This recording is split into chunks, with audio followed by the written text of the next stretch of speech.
3 patrol cars rolled down my gravel drive like I'd done something violent, red and blue lights strobing across the fog off my lake. The lead officer stepped out, hand resting near his belt, and behind him came a woman in a pearl-white blazer, pointing at my cabin site like she'd just caught me robbing a bank. She shouted loud enough for everyone to hear, "That's him! The squatter." My name's Ryan Parker, and I bought my peace the old-fashioned way by coming home. I grew up hearing my grandfather talk about this place like it was a living thing. 20 acres, a small lake, and enough trees to make the world go quiet when you needed it to. He bought it back in the early 1950s, and my family held on to it through everything: recessions, divorces, deaths, all of it. After a decade in the city and one too many 2 a.m. Slack pings, I finally came back to build a simple cabin and breathe again. No parties, no rentals, no drama. Just a foundation, a roof, and a dock I could sit on without hearing anyone else's opinions. The only problem was the neighborhood that grew up next door while I was gone. Cedar Grove Estates, a gated community that treated matching mailboxes like a sacred tradition. They had golf carts, a stone monument sign, and a homeowners association that seemed to think it was a branch of government. I figured as long as I stayed on my land, we'd never have to interact. That was naive. On my second day back, I had stakes in the ground and a chalk line for where the cabin would sit when a golf cart rolled up like it owned the air. The driver hopped out fast, mid-40s, perfect hair, sunglasses, even though it was cloudy, and the kind of smile that wasn't friendly so much as practiced. "Excuse me," she said, looking past me at my survey stakes. "What do you think you're doing?" I wiped sweat off my forehead and pointed at the dirt. "Building a small cabin. On my property." She laughed once sharp. "No, you're not. This is Cedar Grove Homeowners Association land. You can't build anything here without board approval." That was my first real introduction to Megan Caldwell, HOA president, self-appointed sheriff, and the most confident person I'd ever seen who hadn't checked a single document. I didn't argue at first. I just said, "You're mistaken," like you say to someone who thinks your dog is theirs. Then I went to my truck and pulled out a folder I'd brought for exactly this kind of nonsense deed parcel map, survey, the whole boring stack. Megan didn't even glance at it. She waved a hand like paperwork was an optional opinion. "Our community has had lake access for 20 years, she said. "We maintain the beach. We built the path. That makes it ours." I stared at her, trying to decide if she was lying or just allergic to reality. Using something doesn't mean you own it. Her smile vanished. "Don't get smart with me. I'm protecting this community." That's when she started doing the thing Karen types do, collecting evidence with her phone, stepping closer to my stakes, taking photos like she was documenting a crime scene. Then she pointed at my contractor's truck and said, "I can have that towed." I said try it before I could stop myself. From that moment on, Cedar Grove wasn't just next door. It was watching. Every day I'd see golf carts slow roll near the tree line. I'd find fresh footprints by the water where no one had asked permission to be. Someone even moved one of my boundary flags like they were testing whether I'd notice. And the thing is, I wanted to be the mature one. I wanted to build my cabin wave politely and keep my blood pressure in a safe range. But Megan wasn't interested in peace. She was interested in control. She'd show up with new threats like she was pulling them from a deck of cards. "The board can fine you. The board can stop your construction. The board can call the county."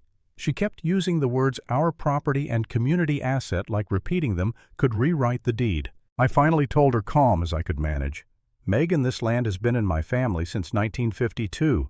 If your HOA has been using any part of it, you've been trespassing." Her eyes narrowed behind the sunglasses. "We'll see what the police say." I honestly thought that was just talk. People like her love the theater of consequences, until consequences show up. 2 mornings later, I heard tires crunching gravel and looked up from a stack of lumber to see 3 patrol cars creeping up my drive. My stomach dropped, not because I'd done anything wrong, but because I knew exactly how this kind of thing plays out. Someone makes a big accusation, and the truth has to jog behind it carrying paperwork. The lead officer stepped out and nodded at me. "Sir, we got a call about an illegal build on protected community land." Behind him, Megan climbed out of her SUV like she was arriving at court.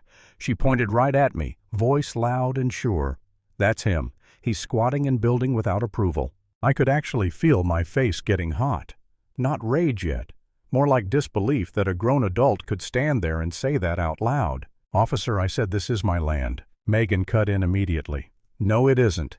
The Homeowners Association owns all lake access. We've used that beach for 20 years. The officer glanced at me. "Do you have documentation?" I walked to my truck and grabbed the folder.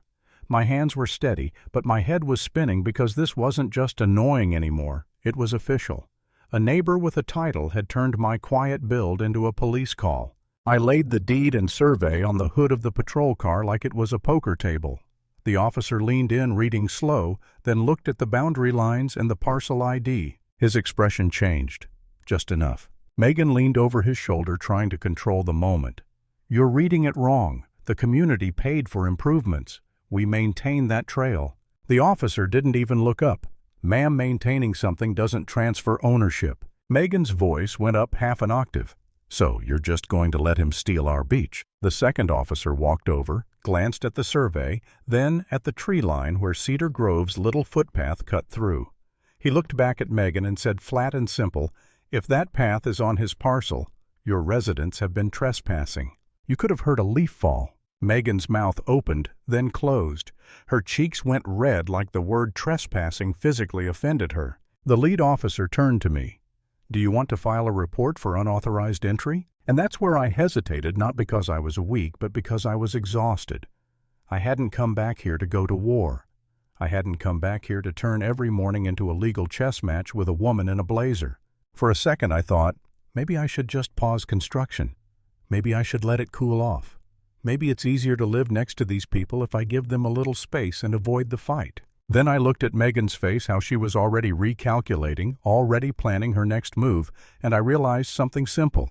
If I gave an inch, she'd take the whole shoreline and send me the invoice. So I exhaled and said, "Yes, I want a report, and I'm putting up markers and no trespassing signs today." Megan snapped, "You can't do that."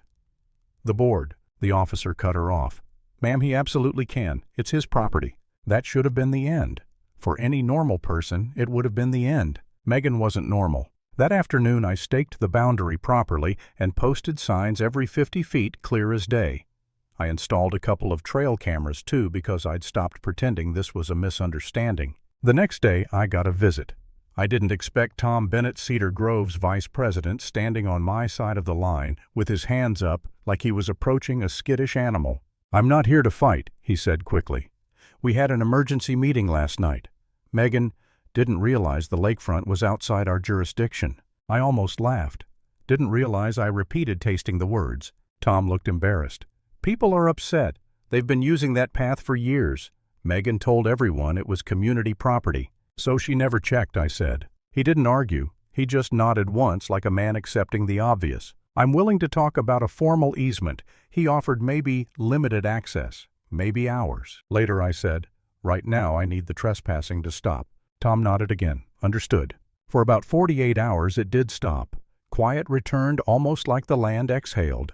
Then at 2:07 a.m. on the third night my phone buzzed with a motion alert. I rolled over, squinted at the screen, and my stomach went cold all over again. The camera feed showed headlights sweeping across my fence line. Then a familiar SUV easing into view, slow and careful. Megan's Mercedes. She got out wearing dark clothes like she thought she was in a spy movie, walked to the fence posts, and started yanking hard. When that didn't work, she hooked a chain, climbed back into the driver's seat, and tried to pull the posts out with her car. It was so stupid, it was almost impressive. The posts held for a second, then one cracked and the fence shifted. Megan hit the gas again, and that's when her rear tires slid off the edge into the drainage ditch by the tree line. The Mercedes dropped with a heavy thunk and stopped dead, wheels spinning in mud. She stepped out and looked around like she expected the darkness to judge her. Then she actually kicked the fence post in frustration. I didn't yell. I didn't run outside waving a shotgun like some cartoon.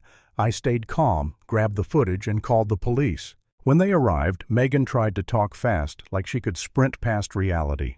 I was preventing illegal obstruction of community access. The officer looked at her, then at the broken post, then at the chain still attached to her bumper.